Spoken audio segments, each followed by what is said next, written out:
I found out by accident. A forgotten phone bill. A number I didn't recognize. Curiosity turned into suspicion, which led to cold, undeniable proof. Lisa had been cheating on me for 2 years. The man? Peter. A colleague of hers. Someone who had been in my house, shaken my hand, smiled at me like a friend. For 2 years, I had been living a lie. It started like a whisper, small things I brushed off. Lisa's laughter over late-night texts, a perfume I didn't recognize lingering on her clothes, the way she had become so effortlessly distant. I had told myself it was work stress, that life got in the way, that she still loved me.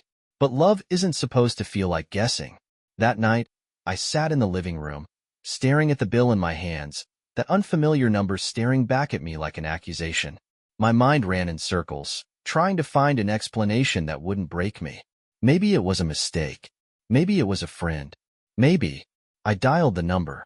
It rang twice before a man answered. His voice was casual, relaxed, like he had nothing to hide. "Hey, babe, you free to talk?" I couldn't breathe. The silence must have tipped him off because he hesitated. "Lisa?" I ended the call. My hands were shaking. "Babe." The word clung to me like poison. Upstairs, Lisa was asleep in our bed, wrapped in the sheets we had picked out together. I stood in the doorway for a long time, watching her, waiting for some kind of sign that this was all a nightmare. But she just sighed in her sleep, turning over, completely at peace. 2 years. How many nights had she come home and kissed me with the taste of another man still on her lips? How many lies had she whispered while I held her in my arms, believing I was the only one? I walked away before I did something I'd regret. I needed to know everything. Tomorrow, the real search would begin. Morning felt different. Lisa moved through the house like nothing had changed, humming softly as she poured coffee, scrolling through her phone with the ease of someone who had no idea her world was about to shift. I sat at the kitchen table, gripping my own mug like it was the only thing keeping me steady. The memory of last night's call replayed in my head. His voice, the way he had said babe, like it was the most natural thing in the world. How many times had she woken up next to me after being with him? Lisa caught me staring. "You okay?" she asked, tilting her head slightly, concern flickering in her eyes. "Good actress." I forced a smile. "Didn't sleep much." She smiled back, walking over and pressing a soft kiss to my forehead. "Poor thing," she murmured, running her fingers through my hair like she hadn't destroyed me. I almost flinched. She pulled back and grabbed her coat. "I have meetings all day," she said. "Then dinner with Rachel." Rachel. Another lie. I had already checked her messages. There was nothing from Rachel, but there was a text from Peter. "Can't wait to see you tonight. Same place." I clenched my jaw so hard it ached. Lisa kissed me again, light and easy, before heading for the door. "Love you," she called out, like it was second nature, like she meant it. I said nothing. She was gone a moment later, the door clicking shut behind her. I exhaled slowly, then picked up my phone. It was time to stop pretending. I opened her texts again, my fingers steady as I scrolled through the messages she had thought were hidden. The carefully deleted ones, the midnight whispers, the hotel reservations under her maiden name. 2 years. 2 years of stolen time. Of stolen love. I wasn't going to sit in this house and drown in it. I grabbed my keys and left. I followed her. I had never done anything like this before. Never been the kind of man who checked his wife's phone, who traced her steps like some paranoid fool. But Lisa had turned me into one, and I needed the truth. She thought she was meeting Peter in secret. She thought I was sitting at home, clueless. But I had seen the message. I knew the same place meant the little boutique hotel on the other side of town, the one with a private entrance, the one that didn't require names at check-in. She had been careful, but not careful enough. I parked 2 blocks away and watched from my car, my pulse pounding in my ears. The hotel was understated, tucked between office buildings, the kind of place built for discretion. My stomach twisted as I imagined how many times she had walked through those doors, how many times she had undressed in a room that wasn't ours. A sleek black car pulled up, and Peter stepped out. Tall, confident, the kind of man who looked like he had never lost a fight, never had to beg for anything. He checked his phone, then glanced around before heading inside. Minutes later, Lisa arrived. I expected hesitation, guilt, maybe even fear. Instead, she smiled as she walked toward the entrance, her steps light, her shoulders relaxed. Like she belonged there. Like she belonged to him. A part of me wanted to storm in, to drag her out, to make a scene so loud the entire city would know what she had done. But another part of me, the colder, smarter part, held back. I wasn't going to give her the satisfaction of chaos. I was going to be patient. I took out my phone and snapped a picture just as the doors closed behind her. One step at a time. I didn't just want to catch her. I wanted to destroy her. I didn't go home. I couldn't. Not after seeing her walk into that hotel so effortlessly, like it was just another part of her life. Another routine, like morning coffee or laundry on Sundays. The image of her smiling as she met him was burned into my mind. I drove aimlessly for an hour, my hands gripping the wheel so tightly my knuckles turned white. My thoughts were spiraling, switching between rage and disbelief, between heartbreak and cold calculation. Then, finally, I pulled over. A quiet parking lot. The dull hum of streetlights overhead. I opened my phone and scrolled through the pictures I had taken. Lisa stepping out of her car, adjusting her coat, smoothing her hair. Lisa walking through the doors of that hotel. Proof. I wasn't just some paranoid husband anymore. I had proof. I exhaled shakily and leaned back against my seat, my mind racing with the possibilities. What now? Confront her? Demand an explanation I already knew wouldn't satisfy me? No, that would be too easy for her. She had spent 2 years weaving her lies. Letting her get away with a teary apology, with some excuse about feeling lost or neglected, wasn't an option. I needed to be smarter. And I needed more. Lisa wasn't just going to leave me with this mess. She was going to pay for it. I tapped my phone screen, opening a private folder where I had already saved screenshots of her texts, her hidden transactions, evidence she thought she had erased. I wasn't just going to catch her. I was going to ruin her. I went home, but not to sleep. The house felt different now, emptier, colder. It wasn't the place I had built with my wife anymore. It was just walls, furniture, and memories that had been rewritten by her betrayal. I sat at the kitchen table, the glow of my laptop the only light in the room. The pictures I had taken stared back at me from the screen. Lisa, Peter, the hotel, evidence, but not enough. I needed more, and I knew exactly where to find it. I grabbed Lisa's old tablet from the shelf. She never used it much anymore, claimed she preferred her phone, but I knew it was still synced to her cloud. I entered her usual password. Access granted. A part of me almost hoped I'd find nothing, that there would be a reasonable explanation, that I had somehow misunderstood everything. But then, the messages loaded, and the truth came crashing down. There they were, months of messages between Lisa and Peter. 2 years' worth. Lisa, missed you today. Peter, tomorrow, babe. Same place? Lisa, of course. I can't wait. I kept scrolling. Hotels, dinners, trips I thought were for work, even a weekend getaway, one she had told me was a girl's trip. I clenched my jaw, my pulse pounding in my ears. Then, I found something worse. Mark. Does James suspect anything? Mark. My best friend. I scrolled faster now, my breath catching in my throat. Lisa. No. He has no idea. I've been careful. Mark. Good. The last thing we need is drama. Just keep playing it cool. Mark knew. For how long? Weeks? Months? The whole time? I closed my eyes, gripping the edge of the table. This wasn't just Lisa's betrayal. I had been surrounded by liars. Mark. The name echoed in my head like a curse. Lisa's affair was already tearing me apart. But this was something else. Mark wasn't just a friend. He was like a brother. The guy who had been in my life since high school, who stood beside me at my wedding, who toasted to Lisa and me like he actually believed in us. And all this time, he had known. Not just known. He had helped her keep the lie alive. I stared at the screen, my vision blurring with rage. Mark, just keep playing it cool. Keep playing it cool. My stomach twisted as I thought back to all the times Mark had been in my house, drinking my beer, laughing at my jokes. How many times had he looked me in the eye while knowing the truth? while watching me live in a world that had already collapsed. I scrolled further, searching for more. And then, I found it. A message from Lisa, sent just a few weeks ago. Lisa, I think James is starting to suspect something. Mark, then be careful. You know what's at stake. Lisa, I know. I won't let it fall apart now. Now. Not before. Not by accident. Lisa and Peter hadn't just been reckless. They had planned to keep this going. They weren't done with their betrayal. They had been protecting it, making sure I stayed in the dark while they continued meeting in cheap hotels, laughing at my ignorance. And Mark had been helping them. The rage inside me burned colder now. Sharper. More controlled. I had enough proof to confront Lisa. Enough to tear our marriage apart in one devastating blow.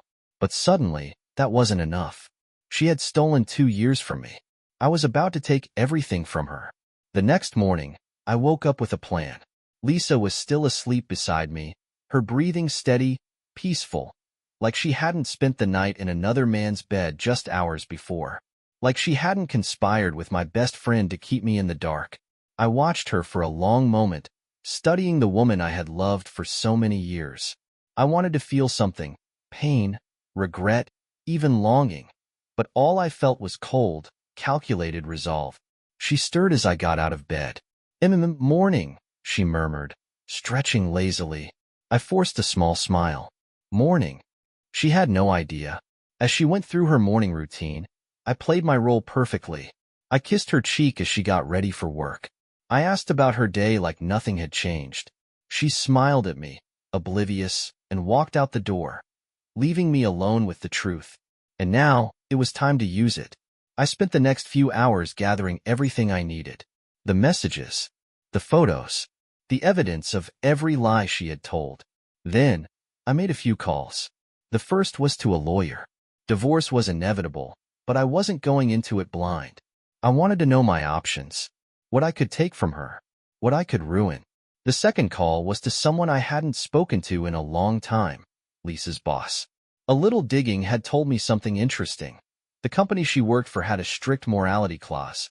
Affairs between employees, especially ones that involved dishonesty and deception, could be grounds for termination. And Lisa? She had built her career there, given it everything. By the time I hung up, the first cracks in her perfect little world had already begun to form. But I wasn't done. Not yet. I still had to deal with Mark, the man who had called himself my best friend while watching me be humiliated behind my back.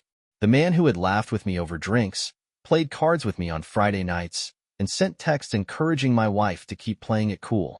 I wasn't going to yell at him. I wasn't going to throw punches. I was going to be smarter. I picked up my phone, scrolled through my contacts, and sent him a message. Hey man, I need your advice on something. Want to grab a drink tonight? I could almost hear the smugness in his reply. Mark, of course, brother. Same place? Brother. I stared at that word for a long moment. Then, slowly, I smiled. This was going to be the last drink we ever had together. And by the time it was over, he'd know exactly why. Mark was already at the bar when I arrived. He grinned when he saw me, raising his glass and greeting like nothing had changed. Like he wasn't a liar. A traitor. A man who had spent 2 years watching me live in a fantasy he knew wasn't real. James, he called, waving me over. Damn, man, you look like you need a drink. He had no idea. I forced a chuckle as I sat across from him. Yeah, long couple of days. The bartender came over, and I ordered whiskey. Neat. Something strong enough to burn, but not enough to dull my focus. Not tonight. Mark leaned back in his chair, completely at ease. So, what's up? You said you needed advice. I watched him carefully. His eyes were sharp but relaxed, his smirk easy. He wasn't worried because he didn't know. Yet, I took a slow sip of my drink, letting the silence stretch just long enough to make him shift slightly in his seat. Then, I pulled out my phone and slid it across the table. Mark frowned, glancing down at the screen. The messages were open, the ones between him and Lisa, the ones where he had told her to keep playing it cool. His smirk faltered. I watched the realization creep across his face, slow and suffocating. His fingers twitched like he wanted to grab the phone, to shut the screen off, to erase what he was seeing. But it was too late. I leaned in slightly, keeping my voice calm, controlled. So tell me, Mark, how long have you been covering for my wife? His throat bobbed as he swallowed hard. James, 2 years, right? I interrupted, tilting my head. That's what the messages say. 2 years of you looking me in the eye, sitting at my table, pretending to be my friend while you helped her lie to me. He opened his mouth, but no words came out. I let out a small, humorless laugh. You know, I spent all day wondering how I'd handle this. If I'd punch you. If I'd break a bottle over your head.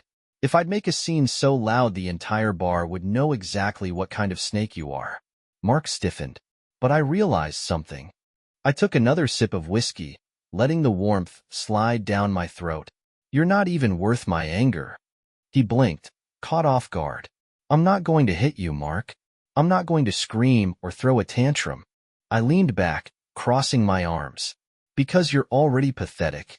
His jaw clenched. James. No. I cut him off, my voice sharp. You don't get to explain. You don't get to justify it. You don't get to tell me it was complicated, or that you didn't have a choice. I picked up my phone, sliding it back into my pocket. You made your choice 2 years ago, and now, I'm making mine. I stood up, tossing a few bills on the table. Mark was still frozen in place, his face pale. Lose my number, I said flatly. Lose my name. If I ever see you again, I won't be this calm. I turned and walked out of the bar without another word. The night air was cool against my face as I stepped outside, exhaling slowly. One down. Lisa was next. I waited until Lisa came home. I could have confronted her at the hotel, could have stormed in, made a scene, forced her to face the destruction she had caused right then and there. But that would have been too easy for her, too emotional. And Lisa didn't deserve emotion. She deserved consequences. It was late when she walked through the door, her heels clicking softly against the hardwood floor.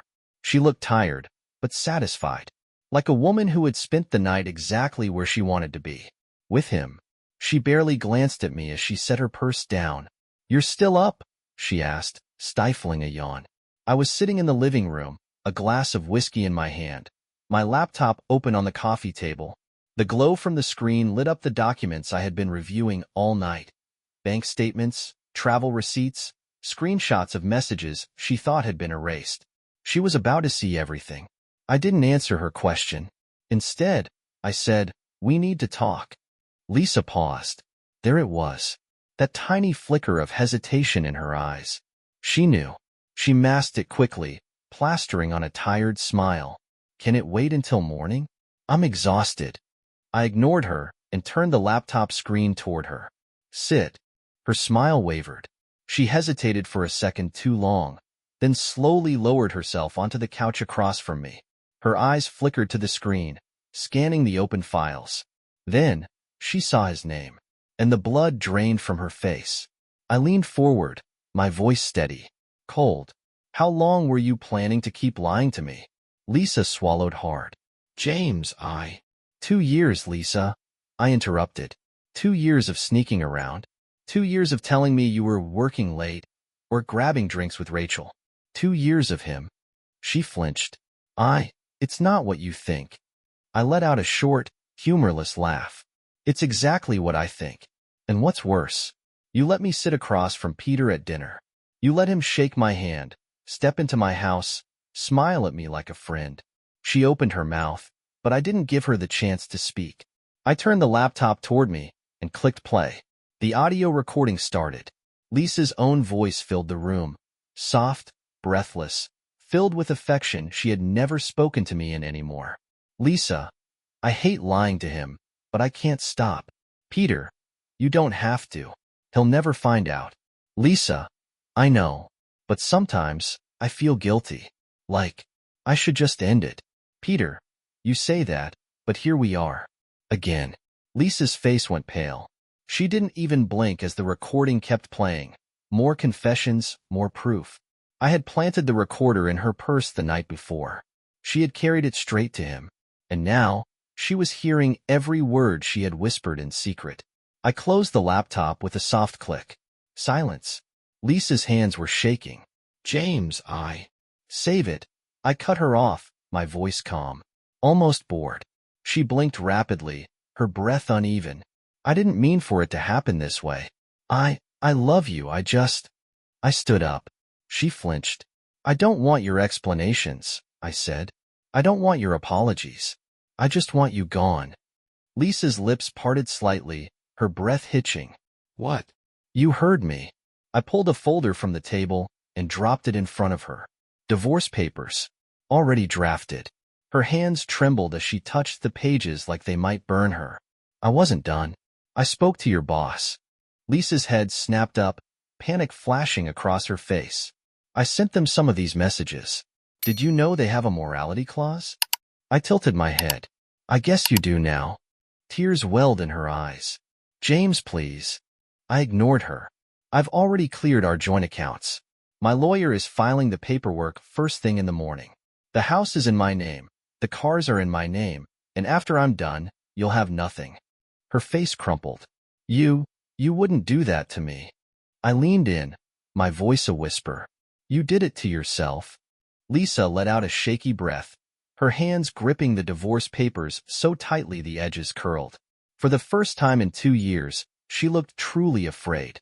I turned, walking toward the stairs, feeling lighter than I had in months. This is the last night you'll ever spend in this house, I said over my shoulder. Make it count.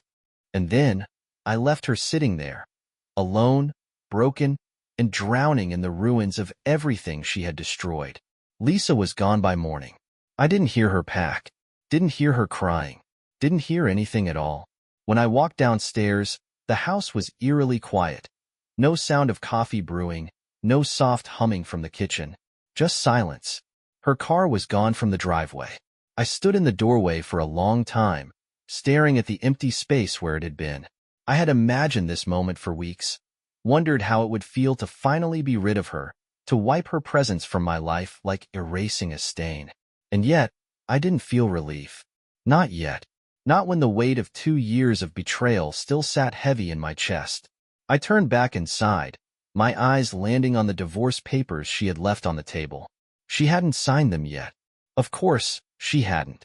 That would have been too easy. I picked them up, folding them neatly before placing them in my briefcase. I had expected a fight, expected her to beg or argue or scream. But she had left without a word. And somehow, that unsettled me more. I spent the morning tying up loose ends. Lisa's boss called me, confirming she had been suspended pending an investigation.